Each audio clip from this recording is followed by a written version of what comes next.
Right Telugu రాష్ట్రాల ప్రజలు ఆసక్తిగా ఎదురుచూస్తున్న జూబ్లీహిల్స్ ఉప ఎన్నిక ఫలితం తేలనుంది. సిట్టింగ్ స్థానాన్ని నిలుపుకోవాలని బీఆర్ఎస్ ఎలాగైనా జూబ్లీహిల్స్ పై జెండా ఎగరవేయాలని కాంగ్రెస్ సర్వశక్తులు ఒడ్డి పోరాడాయి. సో కౌంటీకి సంబంధించి మాత్రం ప్రతి ఒక్కరు కూడా ఉత్కంఠగా ఎదురుచూస్తున్నారు. సో జూబ్లీహిల్స్ దగ్గర ఎవరు పాగా వేయబోతున్నారు, ఆ పీఠాన్ని ఎవరు దక్కించుకోబోతున్నారు అనేది తేలనుంది. దీనికి సంబంధించి మరిన్ని అప్డేట్స్ కోట్ల విజయభాస్కర్ రెడ్డి స్టేడియం నుంచి మరిన్ని అప్డేట్స్ మా కరెస్పాండెంట్ నుమాన్ అడిగి తెలుసుకుందాం. నుమాన్ చెప్పండి, నార్మల్గా అయితే అసలు మొత్తం కౌంటింగ్ కేంద్రాల వద్ద ఎక్కడికక్కడ పటిష్టమైన బందోబస్తు ఏర్పాట్లు అయితే చేస్తారు. సో ఇప్పుడు ఎటువంటి ఆంక్షలు అక్కడ విధించారు ప్రతి కౌంటర్ సెంటర్ వద్ద? సో మొత్తం కూడా ఫలితాలన్నీ కూడా 1 గంట లోపే వస్తాయి అని చెప్పేసి అధికారులు చెప్తున్నారు. బట్ ఒకవేళ ఈవీఎంలు మొరాయిస్తే గనక సిచ్యువేషన్ ఏంటి?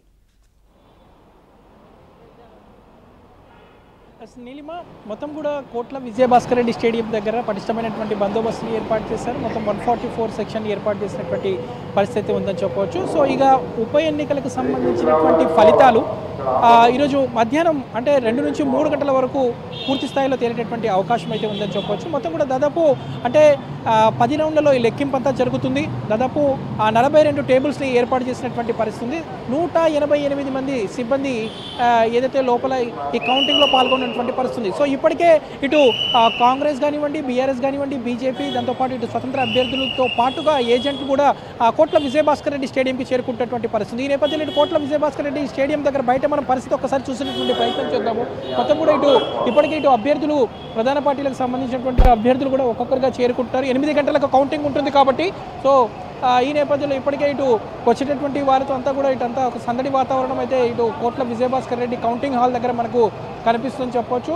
మొత్తం కూడా పటిష్టమైనటువంటి బందోబస్తులు ఇటు ఏర్పాటు చేశారు. ముఖ్యంగా ఇటు వెంకటగిరి కానివ్వండి, కృష్ణానగర్ నుంచి యూసుఫ్ కూడా వెళ్ళేటటువంటి వెహికల్స్ అన్ని కూడా కాసేపట్లో పూర్తిగా డైవర్ట్ చేసేటటువంటి అవకాశం ఉంది. ఈ రూట్లో మొత్తం కూడా క్లోజ్ చేసేటటువంటి అవకాశం ఉంది. ఎందుకంటే ఎక్కడ కూడా అవాంఛనీయ సంఘటనలకు తావు లేకుండా పూర్తిగా ఆ రూట్స్ కూడా ఇటు ట్రాఫిక్ కూడా కంట్రోల్ చేసే విధంగా కూడా ఆల్టర్నేటివ్ రూట్స్ని కూడా చూసుకోవాలంటే కూడా ఇప్పటికే ఇటు వాహనదారులు కూడా పోలీసులు, ట్రాఫిక్ పోలీసులు కొన్ని సూచనలు చేసినటువంటి పరిస్థితి మనకు కనిపిస్తుంది చెప్పొచ్చు. సో మొత్తం కూడా అంటే ఒక్కొక్క రౌండ్కి వచ్చేసి దాదాపు గంట నుంచి 1:20 వరకు టైం పట్టేటటువంటి అవకాశం ఉంది. మొత్తం కూడా దాదాపు 10 రౌండ్లలో దాదాపు 42 టేబుల్స్ని ఏర్పాటు చేశారు. సో ఒక్కొక్క పోలింగ్ స్టేషన్కి సంబంధించి మొత్తం కూడా 4 ఏదైతే ఈవీఎంస్ ఉన్నాయి కాబట్టి సో 4 ఈవీఎంస్ ఉన్నాయి కాబట్టి వాటిని కొంత కౌంట్ చేయడానికి సో ఏదైతే కొంత టెక్నికల్ ఇష్యూస్ వచ్చినా కూడా వాటిని వెంటనే పక్కన పెట్టి మిగతా వాటిని కౌంట్ చేసే విధంగా కూడా ఇప్పటికే ఏర్పాట్లు అయితే చేసినటువంటి పరిస్థితి. సో టెక్నికల్కి సంబంధించినటువంటి నిపుణులు కూడా ఏర్పాటు చేసుకున్నటువంటి సిచ్యువేషన్ అయితే మనకు కనిపిస్తుంది చెప్పొచ్చు. కోట్ల విజయభాస్కర్ రెడ్డి స్టేడియం దగ్గర మనం చూస్తున్నాము. ఇటు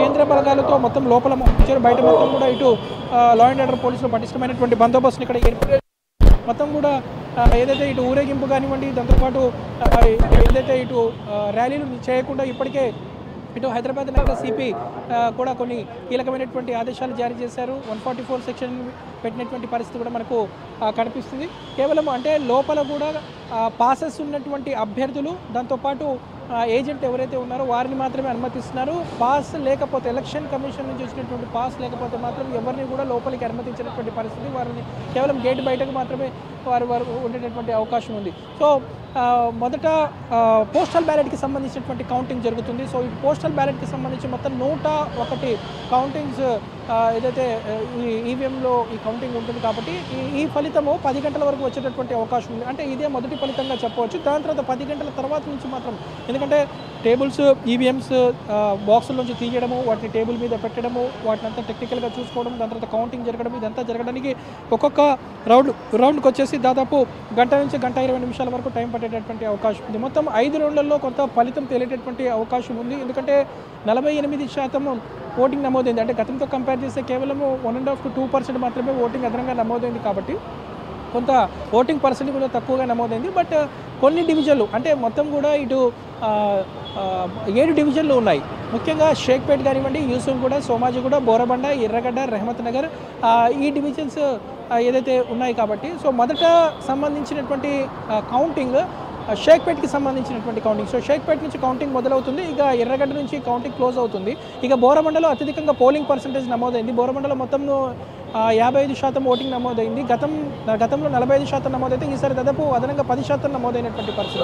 సో ఇక బోరబండ కానివ్వండి, రెహమత్ నగర్ కానివ్వండి, దాంతోపాటు ఏదైతే ఇటు రెహమత్ నగర్, సో ఈ మూడింటిలో కూడా దాదాపు 50% పైగా ఓటింగ్ నమోదైంది. కాబట్టి అభ్యర్థుల గెలుపు ఓటములను డిసైడ్ చేసేటటువంటి ఫ్యాక్టర్స్ ఈ 3 డివిజన్లలోనే ఉన్నాయి. ముఖ్యంగా ఇటు బోరబండ మీద మాత్రము అందరూ చూపున్నటువంటి పరిస్థితి. సో ప్రస్తుతం మనము చూస్తున్నాము, ఎలక్షన్ కమిషన్ జారీ చేసినటువంటి పాసెస్ ఉన్నటువంటి వారికి మాత్రమే లోపలికి అనుమతిస్తున్నారు.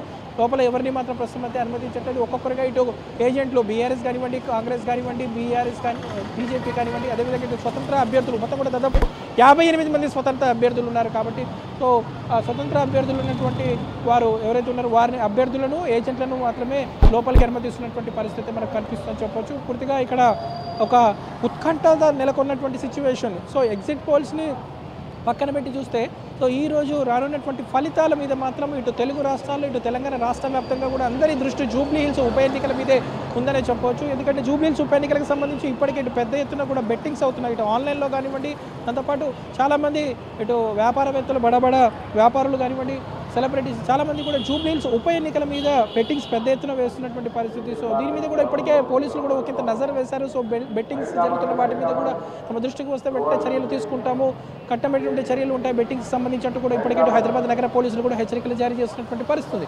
సో మొత్తానికైతే ఇటు జూబ్లీ హిల్స్ ఉప ఎన్నికలు ఫలితం ఎలా ఉండబోతుంది ఏంటి అనేది మాత్రం ఒకంత చర్చనీయాంశంగా మారింది. సర్వత్రా ఉత్కంఠత నెలకొన్నటువంటి సిచ్యువేషన్ అయితే మనకు ఇటు రాష్ట్ర వ్యాప్తంగా కనిపిస్తుందని చెప్పవచ్చు. అంటే కేవలం ఇటు జూబ్లీ హిల్స్ అనేది హైదరాబాద్కి సంబంధించినటువంటి ఎలక్షన్ అయినప్పటికీ కూడా సో ఈ ఎలక్షన్స్ ఇంపాక్ట్ మాత్రం ఇది రాష్ట్ర వ్యాప్తంగా చూపించేటటువంటి అవకాశం ఉంది. కాబట్టి సో ఈ ఫలితాల మీద మాత్రం అందరి చూపు దీని మీదే ఉందని చెప్పవచ్చు. సో 10 గంటల వరకు మాత్రం మొదటి ఫలితం వచ్చేటటువంటి అవకాశం ఉంది. దాని తర్వాత 1 by 1 దాదాపు 10 రౌండ్స్ కాబట్టి సో ఇవంతా క్లియర్ అవ్వడానికి సాయంత్రం 5 గంటల వరకు సమయం పట్టేటటువంటి అవకాశం ఉంది. బట్ మొదటి ఫలితం మాత్రం కొంత స్పష్టత మాత్రం మధ్యాహ్నం 1 గంట నుంచి 2 గంటల వరకు వచ్చేటటువంటి అవకాశం అయితే ఉంది. అంటే ఓవరాల్గా దాదాపు 3 గంటల్లోనే ఈ ఫలితాలు కొంత స్పష్టత వచ్చేటటువంటి అవకాశం అయితే మనకు కనిపిస్తుందని చెప్పొచ్చు.